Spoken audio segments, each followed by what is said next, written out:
शायकीन cricket के लिए बुरी खबर, सिक्योरिटी का बहाना बनाकर इंग्लैंड ने भी इनकार कर दिया। इंग्लैंड क्रिकेट बोर्ड ने टीमें पाकिस्तान भेजने से माजरत कर ली। इंग्लैंड क्रिकेट टीम को 2 T20 मैचेस के लिए अगले माह पाकिस्तान आना था। 2 T20 मैचेस पर मुश्तमिल सीरीज 13 और 14 अक्टूबर को रावलपिंडी में खेली जानी थी।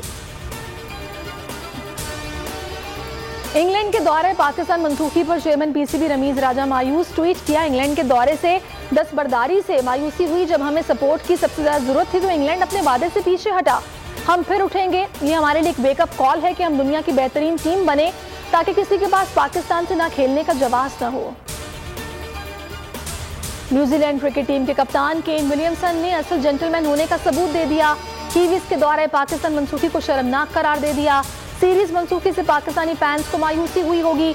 दूसरी जानिब पीसीबी के सख्त रद्द-ए-अमल पर कीवी बोर्ड मसालियत पर उतर आया। पीसीबी को नुकसान के अजाले का इशारा दे दिया। साथ ही सीरीज जल्द रिशेड्यूल करने पर भी पाकिस्तान को ऑफर कर दी।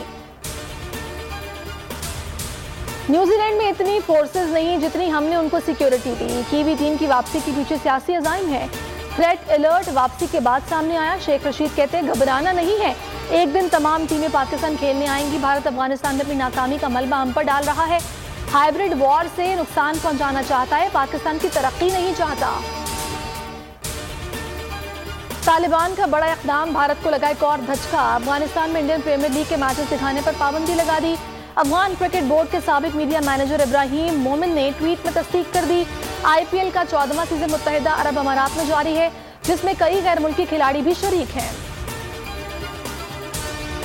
चीफ इलेक्शन कमिश्नर की तकर्रुरी किस तरह हुई, ये राज ही रहने दें। कड़वा घूंट पीना पड़ा, मामलात सामने नहीं लाना चाहते। वफाकी वजीर आजम स्वाति फिर चीफ इलेक्शन कमिश्नर पर बरस पड़े। कहा, किसके कहने पर आप इतने अजीम इदारे को तबाह करने पर तुले हैं? पता था अब बड़े मियाँ के हाथ की घड़ी छोटे मियाँ की छड़ी है। बाबर अवान ने कहा, इंतखाबी इस्लाहात को मुतनाज़ बनाने की कोशिश की जा रही है। इलेक्ट्रॉनिक वोटिंग मशीन कोई नया आइडिया नहीं, मशीन से डरकर भागने वालों को कौम को जवाब देना पड़ेगा। कौमी असेंबली में इलेक्शन एक्ट तरमीमी बिल पेश नहीं किया जा सका। सहाफियों ने एहतजाज के तौर पर बाजुओं पर स्याह पट्टियां बांधकर कौमी असेंबली के इजलास में शिरकत की और प्रेस गैलरी से अलामती वॉकआउट किया। अपोजिशन ने कोरम पॉइंट आउट कर दिया। इजलास कल शाम 4 बजे तक मुलतवी। मरीम औरंगजेब कहती हैं, इलेक्शन कमीशन को निशाना बनाने की वजह फॉरेन फंडिंग केस की तकलीफ है। इमरान खान तारीखी नाकामियां छुपाना चाहते हैं।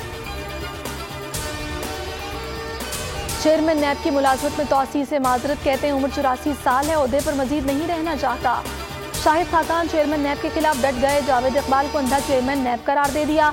कहा, हर महकमे में करप्शन हो रही है मगर चेयरमैन नैब को नजर नहीं आती। हुकूमत को ऐसे ही अंधे चेयरमैन नैब की जरूरत है। हुकूमत चेयरमैन नैब को इस्तेमाल करके अपोजिशन को धमकाना चाहती है। 25 बेसिस पॉइंट्स का इजाफा, शरह सूद 7.25% हो गई। स्टेट बैंक ने 2 माह की नई मॉनेटरी पॉलिसी का ऐलान कर दिया। शरह सूद में 15 माह बाद इजाफा किया गया। मरकजी बैंक का कहना है महंगाई और खसारा कम करने के लिए मुनासिब पॉलिसी बनाने की जरूरत है। सब्सक्राइब करें और बेल दबाएं ताकि कोई खबर रह न जाए।